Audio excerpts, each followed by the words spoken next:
Arrête ça, Max, ça me pince, ça fait très mal, arrête. Emma était assise sur le canapé moelleux, les jambes repliées sous elle, regardant l'anneau tapoter légèrement contre la fenêtre. L'air à l'intérieur de la maison était chaud, mais il y avait un étrange silence qui la faisait se sentir un peu seule. Maman était au téléphone avec quelqu'un du travail, parlant d'une voix sérieuse et un peu sévère. Papa, assis sur la chaise en face d'elle, tapait sur son ordinateur portable, le visage concentré et occupé. Emma et son grand frère Max passaient souvent des après-midi comme celui-ci à jouer à des jeux ou à lire des livres pendant que leurs parents étaient occupés par leur travail. Emma aimait ce moment, il était paisible, mais aujourd'hui, elle se sentait un peu agitée. Les jouets étaient ennuyeux et les livres ne semblaient pas aussi amusants que d'habitude. Elle jeta un coup d'œil à Max qui zappait les chaînes de télévision. « Max, » dit Emma d'une voix un peu hésitante, « que fais-tu » Max, qui était d'un an plus âgé qu'Emma, était toujours le plus aventureux. Il se pencha en avant, les yeux brillants d'excitation. « Emma, regarde ça, j'ai trouvé quelque chose à la télé, viens voir. » Emma se leva d'un bond et se précipita vers Max. Il avait trouvé une étrange vidéo, quelque chose qui ne ressemblait à aucun de leurs dessins animés ou émissions habituelles. Les personnes dans la vidéo semblaient plus âgées et faisaient quelque chose qui mettait Emma un peu mal à l'aise. Elles agissaient d'une manière qui n'avait pas de sens pour elle. Elle plissa les yeux devant l'écran, son cœur commençant à s'emballer un peu. « Qu'est-ce que c'est, Max » demanda-t-elle doucement, la voix teintée de confusion. Max, cependant, ne semblait pas inquiet du tout. « Je ne sais pas, mais c'est probablement quelque chose pour les adultes, regardons-le. » Emma hésita. La vidéo semblait mauvaise d'une certaine manière, mais Max était déjà arrivé à l'écran. Elle se déplaça inconfortablement sur le canapé. Ce n'était qu'une vidéo, non? Peut-être que ce n'était pas si mal. Elle décida de rester et de regarder, sa curiosité prenant le dessus. Alors que la vidéo continuait, les personnes à l'écran faisaient des choses qu'Emma ne comprenait pas. Elle ne connaissait pas les mots pour ce qu'elle faisait, mais son estomac se tordait. Les sons provenant de la télé étaient étranges et la mettaient mal à l'aise d'une manière qu'elle ne pouvait pas expliquer. Elle jeta un coup d'œil à Max qui semblait absorbé, regardant attentivement. L'esprit d'Emma était rempli de questions. Pourquoi agissait-elle ainsi? Pourquoi cela la mettait-elle si mal à l'aise?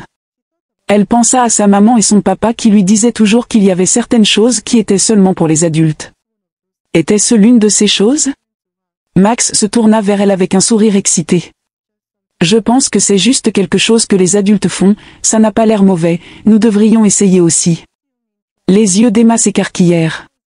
Que veux-tu dire par essayer? Demanda-t-elle d'une voix à peine audible.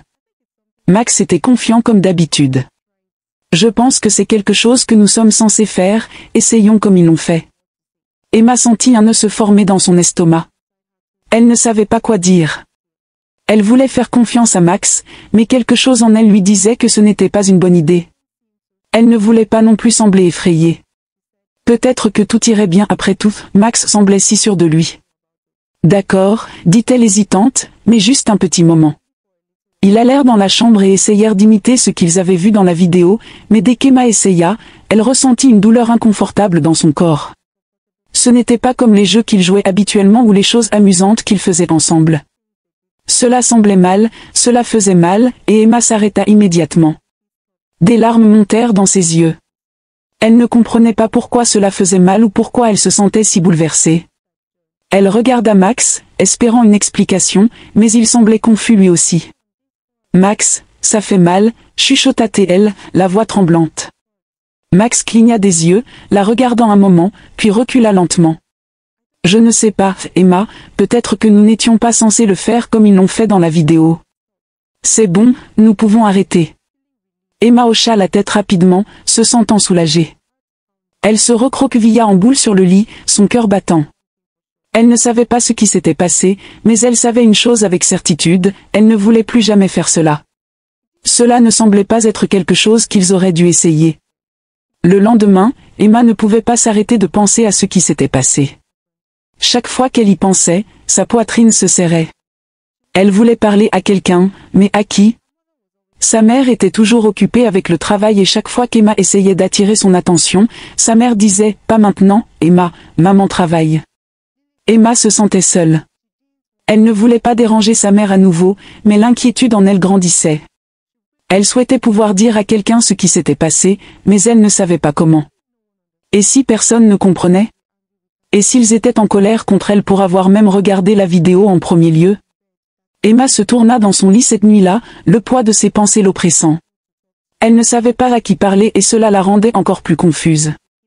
Elle ne voulait pas garder ce secret, mais elle ne savait pas comment en parler. Le lendemain matin, Antia, la voisine, frappa à la porte. Antia était toujours gentille, elle aimait bavarder avec Emma et Max chaque fois qu'ils avaient besoin de quelqu'un à qui parler. Elle avait une manière douce et rassurante qui faisait se sentir Emma en sécurité. Emma était assise sur le canapé, regardant ses mains, quand Antia vint s'asseoir à côté d'elle. « Qu'y a-t-il, chérie ?» demanda-t-elle doucement, remarquant à quel point Emma semblait silencieuse. Emma hésita, puis sentit une vague de soulagement la submerger. Elle avait besoin de parler. « Antia, commença Emma, j'ai vu quelque chose à la télé hier avec Max. Nous ne comprenons pas et cela m'a fait me sentir bizarre. Nous avons essayé et cela a fait mal. Je ne sais pas si c'était mal, mais cela semblait mal. » Antia écouta attentivement, le visage plein de compréhension. « Emma, je suis si contente que tu me l'aies dit. Tu as fait ce qu'il fallait en venant me voir. Ce que tu as vu n'était pas quelque chose destiné aux enfants. Parfois, les gens font des vidéos qui sont confuses et pas correctes pour que vous les regardiez ou les fassiez. Tu ne devrais jamais essayer quelque chose qui te met mal à l'aise. » Le cœur d'Emma battait avec un mélange de confusion et de soulagement. « Pourquoi cela a-t-il fait mal, Antia? Pourquoi est-ce que je ne comprends pas ?» Antia sourit doucement, écartant une mèche de cheveux du visage d'Emma. « Ma chérie, il est parfaitement normal d'être curieux, mais ton corps est encore jeune et il y a certaines choses que les adultes font mais pour lesquelles tu n'es pas encore prête. Tu n'as pas besoin de tout comprendre tout de suite. Ce qui est important, c'est que tu n'essaies jamais quelque chose qui te fait te sentir mal. Ton corps t'appartient et il est important de le garder en sécurité. » Emma sentit une peine l'envahir. Bien qu'elle ne comprenne pas encore tout ce qu'Antia avait dit, pour la première fois depuis l'incident, elle ne se sentait plus si seule. Elle se sentit entendue plus tard cet après-midi-là, Antia parla à la mère d'Emma, expliquant ce qui s'était passé. La mère d'Emma écouta attentivement, puis décida de s'asseoir avec Emma et Max pour une conversation. « Emma, » commença doucement sa mère, « je suis contente que tu aies parlé, ma chérie. Il est si important que nous parlions des choses qui nous font nous sentir confus ou mal à l'aise. Ce que tu as vu était quelque chose destiné aux adultes et je suis désolée que tu aies dû le voir, mais je suis si fière de toi d'être venue me voir. » Emma hocha la tête, soulagée que sa mère ne soit pas en colère. « Je n'ai pas aimé ça, maman, ça m'a fait mal. » Sa mère la serra fort dans ses bras. « Je suis tellement désolée, ma chérie. Tu as raison, il y a des choses qui sont justes pour les adultes et tu n'es pas encore prête pour elles. Tu ne devrais jamais faire quelque chose qui te semble mal et il est toujours correct de poser des questions. Tu peux venir me voir avec n'importe quoi, n'importe quand. » Max, qui avait été silencieux pendant tout ce temps, prit la parole. « Je suis vraiment désolée, Emma. Je ne pensais pas que cela te ferait mal. Je pensais que nous jouions juste. » Emma sourit doucement. « C'est bon, Max. Je pense que nous avons tous les deux appris quelque chose. » Au fil du temps, la mère d'Emma décida de prendre une pause dans son travail, réalisant que ses enfants avaient grandi et qu'ils avaient besoin d'en apprendre davantage sur l'éducation sexuelle.